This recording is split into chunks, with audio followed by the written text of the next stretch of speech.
102번이에요. 102번은 개인 최윤진으로부터 차입한 단기 차입 금액 이자 비용 50만 원을 지급하는 거예요. 그럼 우리가 개인한테 돈을 주는 거죠. 그러니까 이게 상황이 다 달라 보여도 지금 100, 101, 102가 상황이 다 다르죠. 뭐 일용직이라든가 외부 강사 초청이라든가 뭐 개인한테 돈을 빌렸다든가. 근데 공통적으로 이 개인들한테 돈을 주고 있다라는 게 같죠. 그러면 세무서 국세청은 개인을 안 믿으니까 우리한테 원천 징수를 하라고 할 거 아니에요. 그래서 지금 원천 징수를 하고 있는 겁니다. 그러면 이때 차입금에 대한 이자 비용인데, 그럼 이번엔 확실하죠. 이자 비용이라고 말했으니까 이자 비용 50만 원. 그 다음에 원천 징수세액은 아까 본 것처럼 예수금으로 빼면 돼요.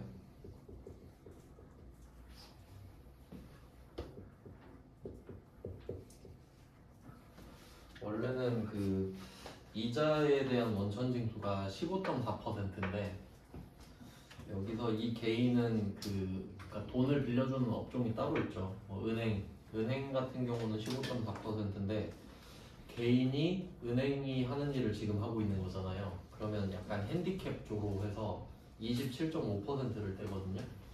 근데 뭐 어차피 우리는 주는 금액대로 쓰면 되니까 상관은 없는데 그냥 뭐 그렇습니다.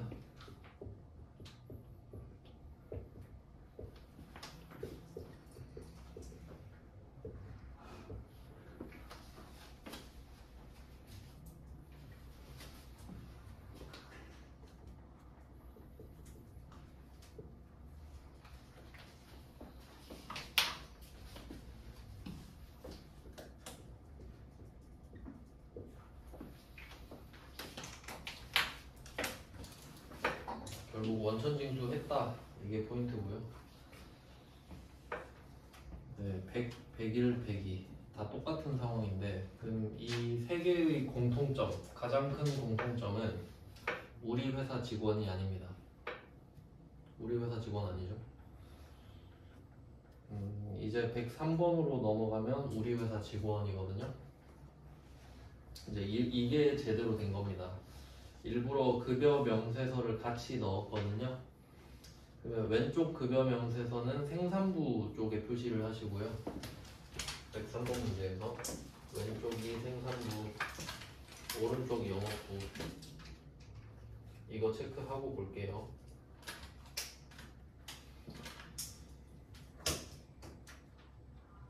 그러면 이제 그 돈을 월급을 주면서 원천 징수를 할 건데 그 각각 아래쪽에 보면 공제 내역이 있어요. 공제 내역. 공제라는 단어가 굉장히 많이 나오는데 공제는 빼는 겁니다. 빼다. 그러면 위쪽은 지급 내역이 있고 아래쪽은 공제 내역이 있어요. 그러면 뭐 말 그대로 지급 내역은 우리 입장에서 지급하는 내역이고요. 그러니까 직원 입장에선 지급 내역이 플러스겠죠. 이게 많을수록 돈을 많이 받는 거니까. 근데 공제 내역은 거기서 빼는 겁니다. 그럼 왜 빼냐라고 하면 이 공제 내역이 원천 징수 대상이 되겠죠. 원천 징수를 하니까 빼는 거죠. 그러면 이때 항목이 5개가 있는데 요거는 그냥 뭐 참고로 알고 계시면 돼요. 뒤에 뭐 연결되기도 하니까 한번 말씀을 드릴게요.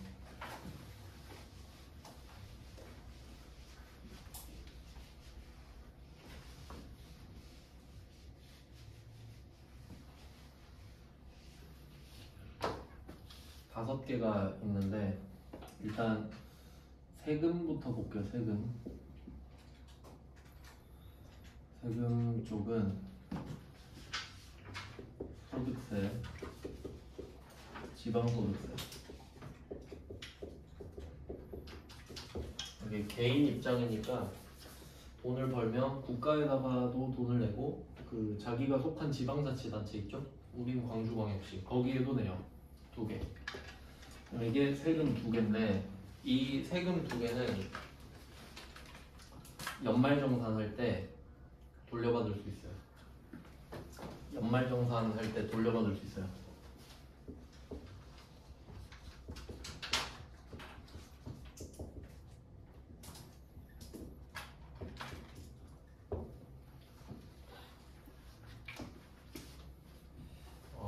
이때 소득세랑 지방소득세가 어떻게 결정이 되냐면 이게 그 표가 있어요. 표 간이세액표라고 있는데 여러분도 나중에 월급 받으면 실제로 이럴 거 아니에요. 간이세액표가 있는데 간이는 간단하다라는 뜻이랬죠. 그러면 뭐 예를 들면 이 왼쪽이 소득이고 위쪽이 부양가족 수 이런 식으로 해서 표가 있는 거예요. 표가 있어요. 그러면 내가 소득 구간이 여긴데 부양가족이 몇 명이다 하면 여기에 금액이 있는 거예요. 그럼 이 금액으로 소득세, 지방소득세가 결정돼요. 그럼 되게 좀 약간 러프하게 그냥 거칠게 한 거잖아요. 대충. 그럼 이 금액으로 12번을 떼는 거예요. 원천징수를. 그리고 이걸 대충 했으니까 12번 했을 때 연말에 정산을 한번 해주는 거지. 그러니까 대충 했으니까 그러니까 간이세액표로 했으니까 나중에 연말에 정산을 하는 거죠. 맨날 대충 할 수는 없잖아요. 그러니까 간이로 했으니까 정확하게 한번 해주는 게 연말정산. 한번 뭐 예를 들어서 그냥 좀 쉽게 예를 들어보면은 10만원 곱하기 12 이렇게 했다고 할게요. 10만원씩 12번 걷었어. 그럼 120만원을 걷어놓은 거잖아요.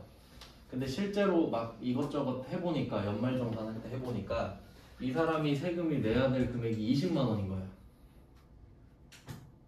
그럼 100만원 돌려주겠죠. 그러니까 환급.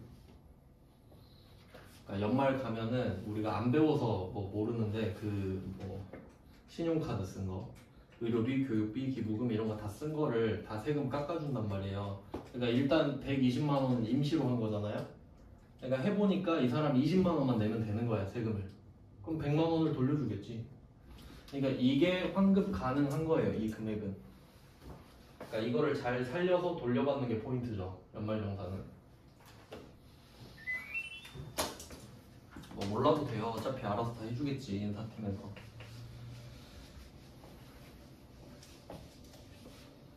그 다음에 4대 보험. 4대 보험. 4대 보험은 4개잖아요. 근데 3개만 나와요. 첫 번째가 국민연금. 국민연금은 안타깝게도 우리 월급에서 맨날 나가잖아요. 금액이 상당히 커요 이거. 근데 우린 못 받죠. 국민연금. 그 다음에 건강보험. 그나마 건강보험 혜택은 좀 받는 편이죠. 우리나라 건강보험이 진짜 잘 돼 있죠. 미국은 건강보험이 없어서 다치면 막 자기가 꼬매고 그러잖아요. 너무 비싸서. 그 다음에 건강보험에 장기요양보험도 포함돼요.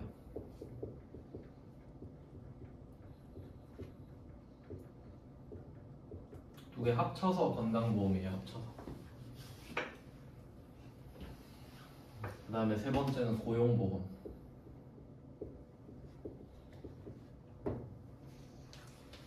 그러니까 이게 그 구조가 어떻게 되냐면 말 그대로 보험이에요. 보험.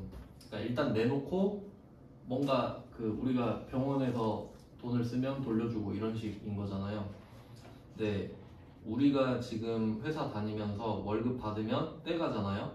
그거 가지고 지금 은퇴한 사람들 국민연금 주고 그리고 그 잘린 사람들 실업급여 주고 이런 식인 거예요. 그러니까 퍼다 날르는 식인데 근데 우리가 나중에 잘렸을 때 우리가 은퇴했을 때 근데 걔는 그때 애들이 없어.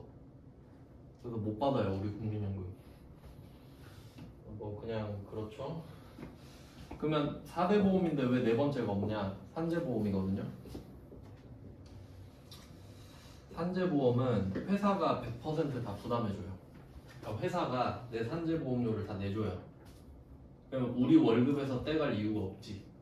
그러니까 존재는 하는데 산재보험료를 나한테서 걷어가진 않으니까 없는 거예요. 그래서 3개. 그러면 총 5개죠. 그러면 이때 이 4대 보험 내는 거 있잖아요. 이거는 환급 절대 못 받아요. 원래 보험료는 안 돌려주잖아요. 그러니까 얘는 연말정산에서 고려할 내용이 아닌 거지. 물론 뭐 세액공제 이런 건 있겠지만 돌려주지는 않습니다. 낸 걸. 그러니까 이 소득세, 지방소득세를 살리는 게 포인트예요. 그래서 이 정도 알고 계시면 돼요. 5개 있다는 거. 그러니까 아까 예수금 있잖아, 예수금. 그 예수금 안에 5개가 들어갈 수 있다는 거지, 총. 네, 아시겠나요? 그러면 100번, 101번, 102번 했는데 100번은 원천징수 아예 안 했잖아요. 그럼 뭐 예수금 없으니까 없는 거고 101번이랑 102번은 4대 보험이 없습니다. 우리 직원이 아니니까요. 그러니까 여기서는 소득세랑 지방소득세만 있는 거야, 둘 다. 근데 이제 103번으로 넘어오면 우리 직원이잖아요. 그러니까 여기 이 예수금에는 5개가 포함되어 있다, 이거지. 네, 그렇게 됐어요. 그러면 이 급여 명세서는 사실 되게 어려운 주제입니다. 왜냐면 관점이 2개거든요. 첫 번째는 소득세 관점. 세법의 관점으로 가면은 이게 지급 내역 있잖아요. 지급 내역. 여기서 돈을 받으면 세금을 내는 게 있고 돈을 받아도 세금을 안 내는 게 있어요. 그러니까 돈 받으면 세금 내는 게 당연하잖아요. 그걸 과세라 그래요. 근데 받았는데도 안 내는 거 있거든요. 그런 걸 비과세라 그래. 그러니까 세법에서는 과세, 비과세를 따져서 과세만 더하는 거예요. 세법에서는. 근데 재무회계는 결과적으로 얼마 줬냐 이것만 따지지. 근데 우리는 소득세법 안 배웠잖아요. 얼마 줬는지만 알면 돼. 그럼 우리가 아는 단어로 좀 연결을 시켜볼게요. 왼쪽 급여명세서 보면 엄성철 써있죠? 이 중간에 보면 지급액 써있죠? 180만원. 이게 세전이에요. 세전. 세금 내기 전 금액이에요. 180만원. 네, 그러니까 180만원을 원래 줘야 되는데 회사 입장에서 너 180 받으면은 그 밑에 내려가 보면 공제계 있죠. 어차피 너 이 돈 내야 되거든? 그럼 내가 빼고 줄게 이 말이죠. 그래서 공제계 이걸 우리가 흔히 세금이라고 부르는 거죠. 그러니까 정확히 말하면 세금과 사대보험인데 그냥 세전 세후 할 때 그 세금 5개 합쳐서 그냥 세금이라 하죠. 그리고 그 밑에 지급총액 있죠. 이게 세후 아니겠습니까? 세전 세후 이렇게 되죠. 세전 세후. 보통은 이걸로 끝났는데 요새는 대세가 카후 아닙니까? 카후. 카드 명세서 다 내고 다 빵원이죠. 그럼 이때 회계 처리를 해볼게요.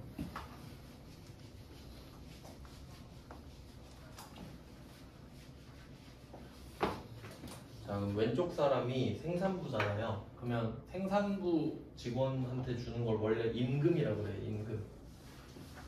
그 임금 협상할 때. 그리고 그 500번 급여를 쓰기도 하거든요. 근데 뭘 쓰든 상관은 없어요. 그렇게 중요한 건 아닌데 여기서는 아마 답이 500번 급여로 돼 있었던 것 같아요.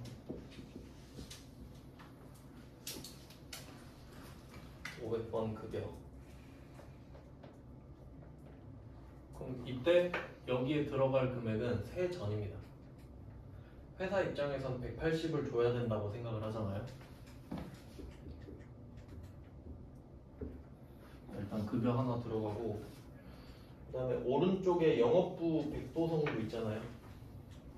142만원. 얘는 800번.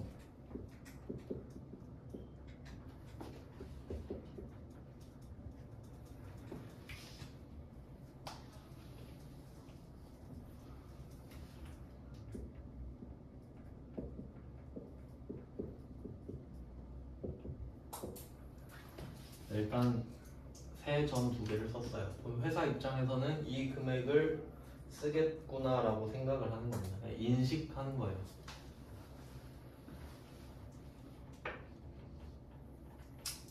그럼 결론은 지급 내역 안에 있는 각각의 숫자는 의미가 없다. 왜냐하면 회계니까. 세법이었으면 하나하나가 중요하거든요. 과세, 비과세 다 따져야 돼요. 세법이면. 근데 우린 그냥 회계하고 있죠. 그럼 그냥 얼마 줘야 되는데 182요. 그럼 끝. 그러니까 관점에 따라 다른 거지. 그럼 이렇게 하고 이제 예수금으로 가볼게요. 이거 그 급여명세서가 2개 있잖아요. 4개만 동그라미 칠게요. 4개만. 일단 180만 원 동그라미 칠 겁니다. 180만 원. 142만 원도 동그라미 쳐야겠죠? 그냥 독립적으로 하나씩 들어가니까 180, 142만 원. 2개 쳤죠? 그 다음에 예수금에 뭐가 들어갈지 생각해 볼게요. 예수금. 예수금은 그 원천징수 대상이잖아요. 공제계 왼쪽 오른쪽 있죠. 이걸 길게 합쳐요. 공제계 왼쪽 오른쪽 합쳐요. 2개를. 그러니까 직원이 몇 명이든 간에 어차피 원천징수 할 거 아니에요. 그래서 2개를 합쳐서 쓰면 돼요.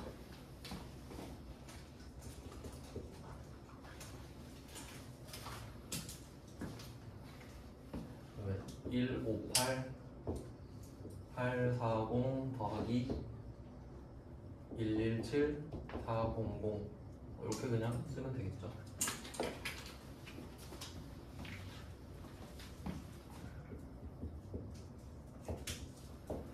그러니까 이게 급여는 500, 800이 나눠져 있잖아요. 그럼 얘는 합쳐서 쓸 수가 없습니다. 번호가 다르니까. 500, 800은 다르니까. 예수금은 어차피 부채잖아요. 얘도 부채, 얘도 부채. 그럼 합치면 되지. 얘 부채나 얘 부채나 우리 회사의 부채니까. 그 다음에 마지막에 지급 총액을 합쳐서 동그라미를 또 치면 되겠네요. 왼쪽 지급 총액, 오른쪽 지급 총액 길게 동그라미 치면 동그라미 4개. 끝이죠. 그 외에는 볼 게 없잖아요. 그리고 이건 보통예금으로 줬다고 하니까 보통예금 쓰고 마지막 금액은 구할 필요가 없지요.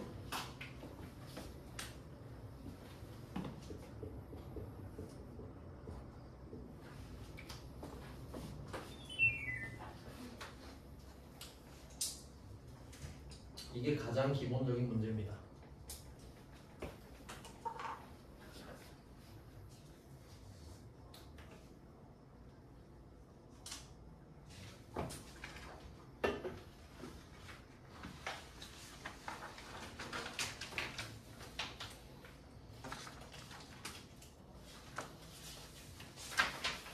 네, 다음 문제로 갈게요. 104번입니다. 문제마다 스타일이 다 다른데 그 방금 봤던 103번이 가장 정상적으로 생긴 급여 명세서예요. 그래서 첫 문제로 넣었고요. 나머지는 다 가라거든요. 104번 보시면은 되게 간단하게 생겼죠? 그러면 동그라미 또 쳐볼게요. 이번에는 여기서 키워드가 임금대장이란 말이에요. 임금대장. 그러니까 이건 임금 쓰라는 소리예요. 임금. 왜냐면 임금대장이니까. 급여명세서면 급여겠죠. 네, 임금을 좀 강조하는 문제여서 넣어봤어요. 그러면 첫 번째 동그라미는 임금 원에 250만 원이겠죠. 이게 세전이니까 250만 원 하나 동그라미 쳤고, 그 다음에 사회보험이랑 소득세 등 이렇게 돼 있잖아요. 사회보험이 4대 보험입니다. 세 개를 합쳐놓은 거예요. 그 다음에 소득세 등, 이건 소득세랑 지방소득세 합친 거예요. 그럼 5개 맞죠? 근데 이 2개를 합친 게 공제액계예요. 그럼 결과적으로 공제액계에 30만 원 있죠. 얘가 예수금이지. 그럼 30만 원만 동그라미 치면 되겠죠. 그럼 250만 원, 30만 원, 그럼 끝났죠. 나머지 220만 원 3개. 250, 30, 220. 자, 그럼 이번에는 답이 임금입니다.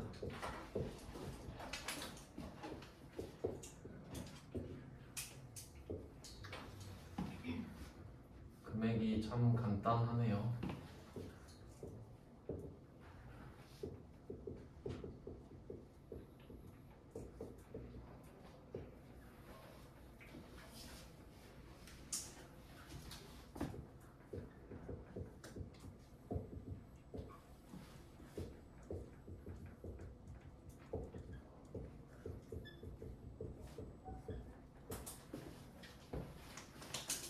네, 여기서 비교를 해봐야 되는 건 뭐 요 정도일 텐데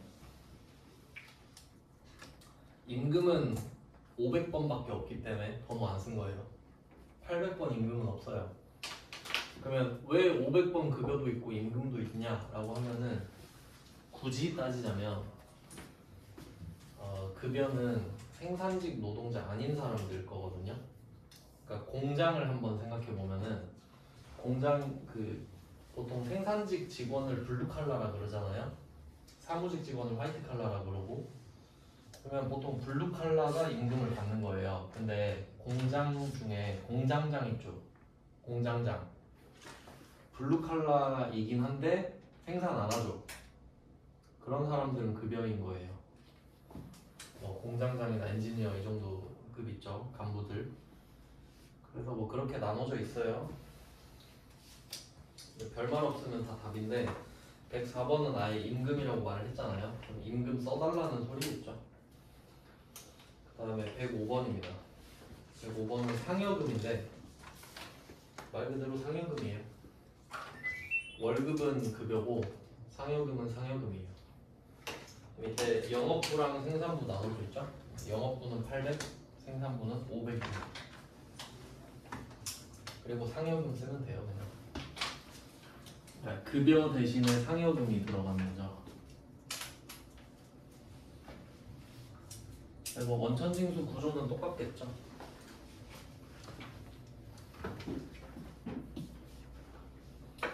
그럼 105번은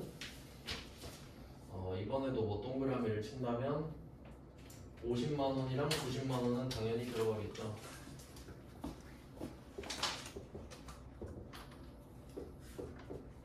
세전이니까.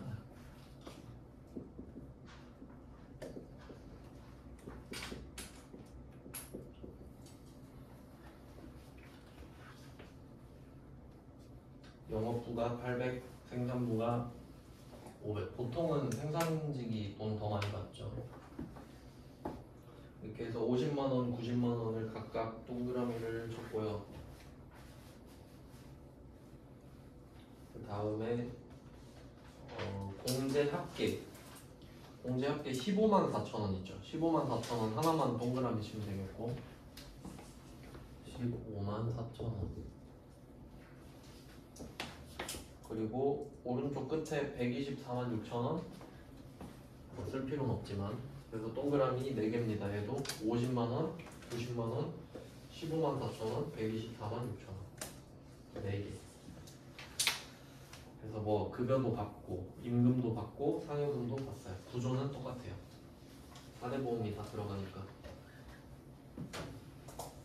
네, 그럼 지금은 계속 그 직원들 월급 주면서 삥 뜯는 거를 해봤고요. 이제 그 삥 뜯는 거 내야죠. 내줘야죠. 106번을 보시면은 건강보험료 납부, 삥 뜯은 거 납부. 그 다음에 107번 고용보험료 납부, 역시 삥 뜯은 거 납부. 이런 식으로 계속 가는 거예요. 일단 이걸 좀 먼저 표시를 해볼게요. 그럼 106번은 건강보험료 납부, 107번은 고용보험료 납부. 그 다음에 21페이지로 넘어가 볼게요.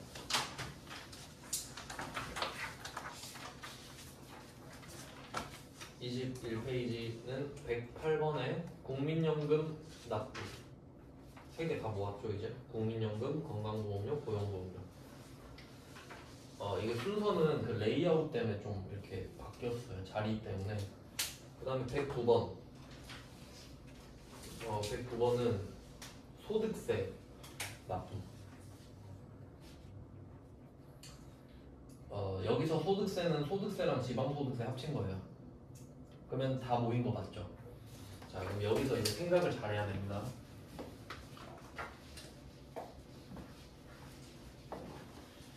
우리가 직원들 월급 줄 때 이 예수금 있잖아요. 이 예수금이 5개 아니에요. 5개. 그럼 이걸 내면 예수금이 차변으로 빠질 거예요. 이게 부담률을 생각하셔야 돼요. 부담률. 그 세금 있죠. 소득세랑 지방소득세는 회사가 우리가 내야 될 세금을 대신 내줄까요? 절대 그럴 리가 없죠. 그러면 소득세랑 지방소득세는 직원이 부담하는 그 퍼센테이지가 100%예요. 맞죠? 직원 부담률이 중요한 거예요. 그러면 소득세랑 지방소득세는 직원 부담률 100%입니다. 그러면 그 회계 처리가 어떻게 될지 생각해 볼게요. 그래서 제일 먼저 해야 되는 게 109번을 먼저 해야 돼요. 109번을. 지금 자리가 없어가지고 바꾸는 것 같은데,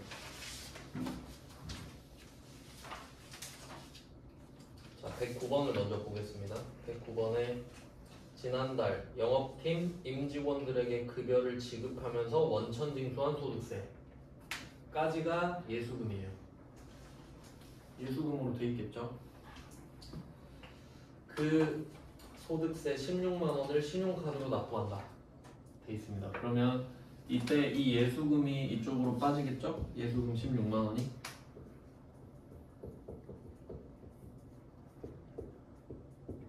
자, 일단 이렇게 쓸 수 있는데,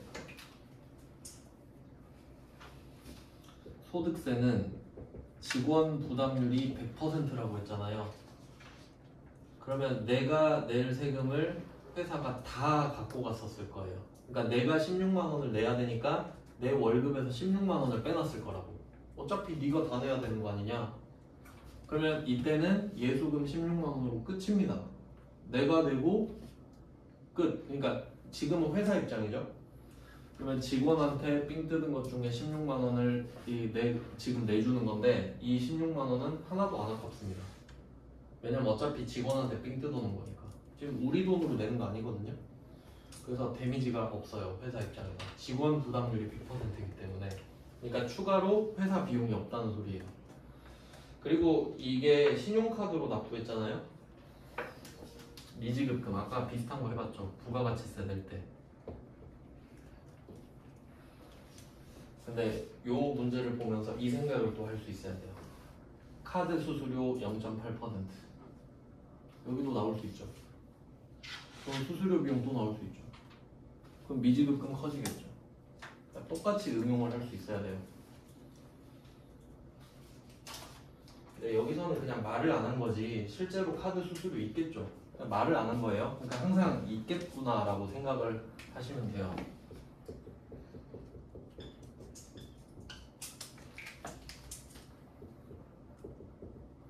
그래서 일단 답은 이걸로 끝나는데, 여기다가 비교해가지고 800번 수수료 비용 나올 수도 있겠다.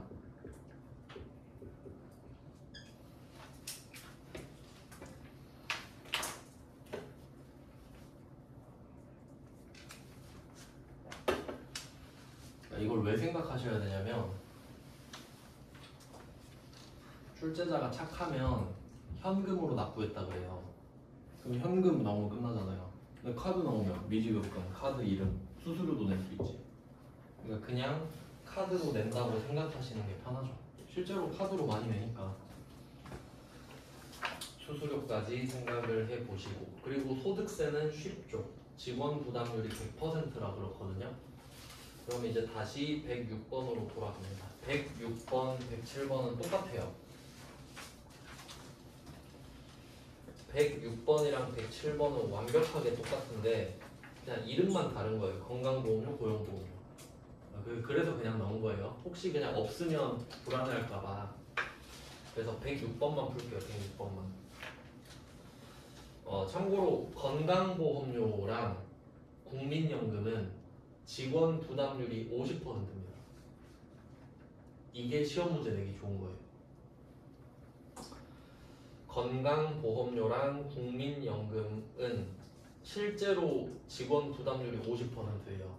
그러니까 여러분이 그 4대 보험 해당되는 회사 다니면은 여러분이 낼 보험료의 절반을 회사가 내줘요. 그러면 106번만 해볼게요. 자, 그럼 이때 106번에서 우리가 지금 회사잖아요. 얼마가 나가는지 볼게요. 자, 첫 번째 줄에 회사 부담분 30, 50 써있죠? 그럼 일단 80 나가는 거예요. 회사가 80 부담해야 되고, 두 번째 줄에 종업원 부담분 80 있죠? 그럼 다 합치면 160이에요. 그러니까 일단 지금 160 나가요. 보통 예금으로 납부.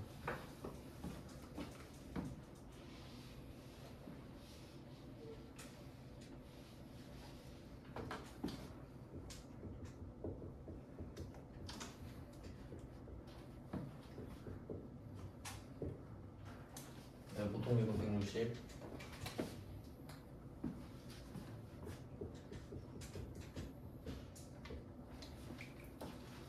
자, 일단 160 나가는 건 팩트인데 일단 종업원 부담금 80만 원 볼 거거든요. 그럼 이 말은 어차피 네가 내야 돼 라고 하면서 월급 줄 때 삥 뜯었을 거 아니에요. 그래서 이 종업원 부담금 왼쪽에 예수금 써놓으시면 돼요. 종업원이 부담해야 되는 부분을 예수금으로 처리를 해놓으니까. 그래서 예수금 써놓으시고 혹시 모를까봐 급여 지급 시 이 금액을 차감하고 지급함 이러고 있죠. 예수금 설명하는 거예요. 그러면 회사 입장에서는 80만 원을 이미 삥을 뜯어놨잖아요. 그러니까 이 80만 원은 하나도 안 아깝다는 소리예요. 그게 예수금이고. 그래서 이 예수금 80만 원은 직원 부담분입니다.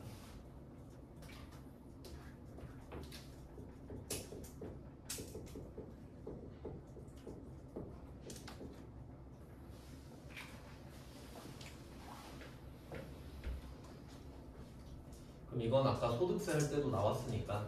근데 아까는 소득세가 직원 부담률이 100%였잖아요. 그럼 걔는 예수금으로 끝났죠. 그러니까 회사 입장에서 하나도 안 아까워요. 근데 106번은 회사 부담분이 80만 원 더 있잖아요. 그럼 이건 아깝지. 회사가 부담하니까 비용입니다. 그럼 비용 뭐라고 하냐? 세 번째 줄에 보니까 복리후생비로 회계 처리한다. 왜냐면 결과적으로 직원을 위해 내준 거 아닙니까? 그러니까 이게 이름이 보험료긴 한데 그 개정 과목 중에 보험료라는 개정 과목이 있거든요. 근데 본질적인 걸 생각해야 돼요. 지금 이 보험은 직원을 위한 보험이죠. 근데 회사가 내주고 있잖아요. 그럼 회사 입장에서 보험료가 아니지. 그냥 직원 때문에 직원 때문에 내야 되네 이런 거잖아요. 그럼 직원을 위해 내주니까 복리후생비가 좀 더 적합하지. 보험료가 아니라. 본인은 보험 혜택을 못 받잖아요, 회사는. 그래서 뭐 혹시 몰라도 말해주니까 말해주는 대로 쓰면 되죠. 그러면 이때 회사 부담부는 또 쪼개지죠. 우리는 영업부 직원도 있고 생산부 직원도 있으니까. 그럼 영업부 직원은 800번 복리후생비가 되겠죠. 800번 복리후생비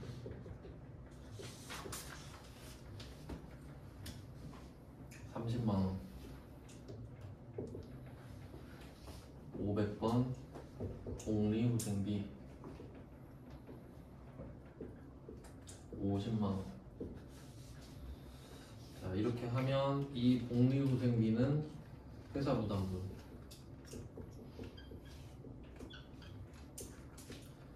실제로 부담스러우니까 비용이죠.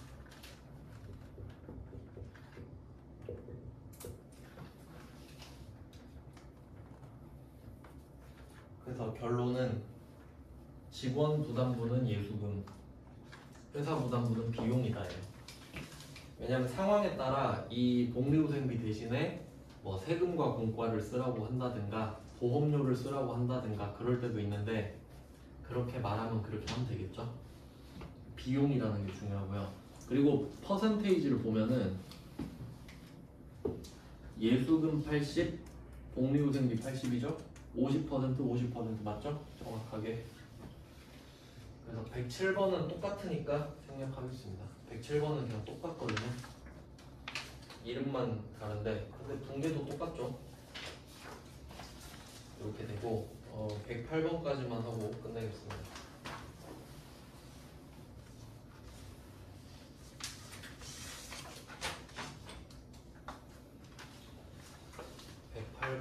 108번은 국민연금보험료인데요. 얘도 50%예요. 그리고 아까 그 고용보험은 107번 안 한다 그랬는데 고용보험은 원래는 회사가 조금 더 내거든요. 그러니까 정확히 50%는 아니에요. 근데 그냥 절반씩 낸다고 간주한다고 할 겁니다. 그냥 그렇구나 하면 되니까 별말 없으면 시키는 대로 하면 돼요. 우리가 뭐 그 요율 따져가지고 원래 아니잖아요 할 필요는 없으니까 그냥 뭐 그런가 보다 하고 하시면 되죠.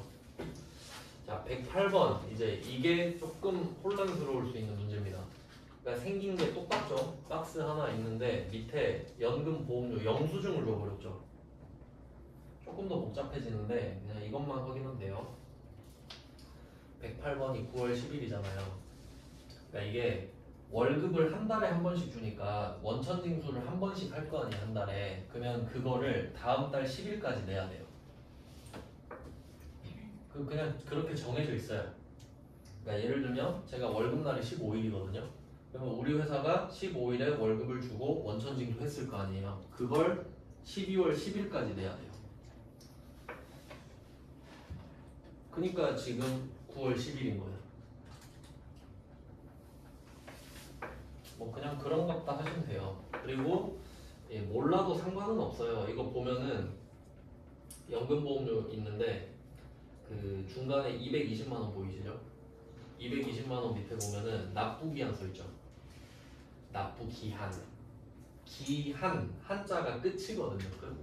한계, 한도 이런 거 할 때. 그러면 이날까지 내세요 이 말이에요. 그럼 9월 10일까지 내면 220만 원입니다. 왜냐면 10일까지를 했으니까. 근데 그 밑에 보면은 납기 후 금액 보이세요? 왼쪽에 납기 후 금액 226만 6천 원 보이죠? 그러면 이게 9월 11일에 내면은 이 금액 내야 돼. 납부 기한이 넘었으니까 벌금 같이 내는 거예요. 뭐 벌금은 아니고 약간 행정 제재입니다. 정확히 말하면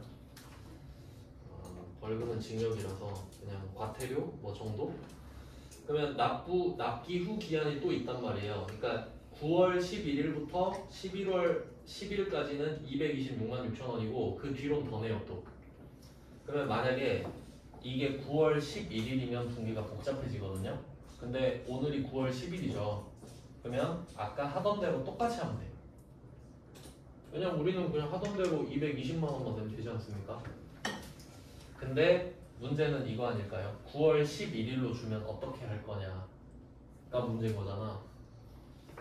그럼 문제는 6만 6천 원인 거죠. 추가 비용.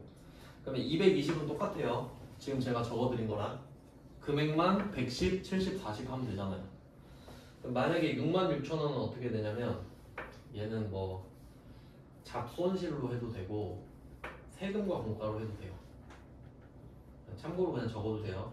6만 6천 원에다 표시해가지고 혹시 날짜가 9월 11일 이렇게 줄 수 있잖아요. 그럼 그 6만 6천 원은 추가로 잡손실이나 세금과 공과예요.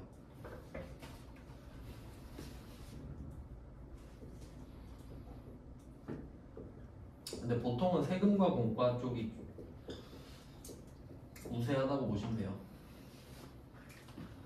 왜냐하면 결과적으로 이것도 공과금이잖아요. 더 내는 것도. 근데 여기서 포인트는 220만 원이 원금의 개념이거든요. 그러니까 우리가 알고 있는 돈은 220만 원이죠. 그러니까 그 220만 원이랑 6만 6천 원이 다르다는 게 포인트지. 그렇게 나올 것 같지는 않지만 참고로 알고 계세요. 그 보다 보면 맨 뒤에 과태료 나오는 거 있어요. 그것도 똑같이 하거든요. 과속했다. 그것만 보고 끝낼게요.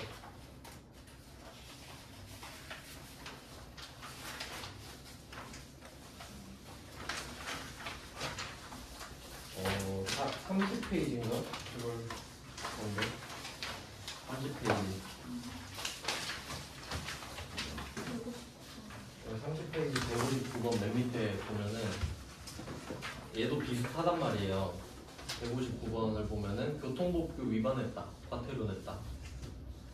그럼 얘도 납기 대 납기 후 있죠. 그럼 오늘 날짜가 9월 30일이잖아요. 근데 납기가 9월 30일이야. 그러면 딱 5만 원만 내면 된다. 근데 이거는 5만 원인데 교통법규 위반 과태료는 이거 내가 과속 안 했으면 안 걸렸죠. 그럼 잡손실. 이렇게 말해도 되고 과속 안 했으면 안 되잖아요. 근데 좋게 보면 공과금이죠. 뭐 국가에 내는 거니까 그럼 세금과 공과 내놓고 정신승리 할 수도 있겠죠. 뭐 그렇다는 거죠. 그러니까 이거랑 비슷하잖아요. 그러니까 그 아까 나왔던 6만 6천 원이 이 과태료랑 비슷하잖아. 아시겠죠? 그러니까 걔는 66,000원만 그렇고 만약에 이 159번은 납기가 지나면 6만 원 되죠. 6만 원이 통째로 이게 되겠지. 잡손실이랑 세금만 바로. 네, 그 정도 보고 오늘은 여기까지 하고요. 다음 주 수요일 쉬는 거 아시죠? 네, 고생하셨습니다.